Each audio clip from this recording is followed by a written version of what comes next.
Philadelphia has agreed to trade Carson Wentz to the Indianapolis Colts in exchange for a 2021 third-round pick and a conditional second-round pick in 22 that could turn into a first. Colts badly overpaid. Badly. You should receive draft compensation for taking Carson Wentz, who I told everyone 2 years ago in the second half was not good. He's a disaster. He's unfixable. I thought right away he's got too much deer in headlights in him. I don't see consistent accuracy from him. I don't see consistent feel for playing the hardest position to play in sports. I don't see the touch, the poise, just the ability to make the play when it needs to be made. He will ultimately disappoint you in Indianapolis because... So what is next for Carson Wentz? After watching the playoffs this year, I think we can all agree, after the performances that we have seen by these quarterbacks in the playoffs, that in 99% of cases, a team needs a great to elite quarterback to win a Super Bowl.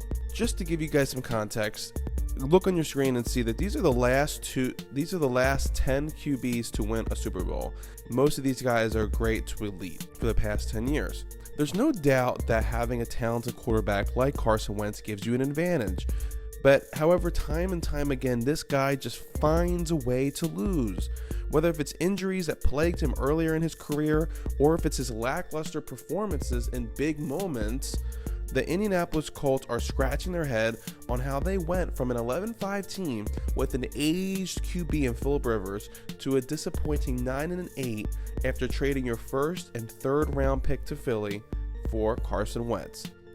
Philip Rivers was on his way out in a wheelchair. This guy was so old he couldn't throw the football down the field, and they managed to make it to 11-5. The Colts are now 9-8 this year, and they've had an extra game added, so they couldn't even reach 11 wins with the extra game that Philip Rivers didn't have last year. So to me, I don't think all the praise goes to Philip Rivers as much as a respect to have for him. I think the blame goes more towards Wentz. On paper, Wentz looks really good. He has 3,500 yards, 27 touchdowns, and 7 interceptions with a run-heavy team who has arguably the best running back in the NFL. Topping that with the Colts ranking 9 in defense and number 2 in turnovers with 34 on the year. You can't even blame the defense. This is not a situation like the Chargers with Herbert, so the defense is pretty solid. So it seems like a no-brainer that the Colts would have made the playoffs. Well, they didn't. And they basically all they had to do was win one of the last 2 games. That's it.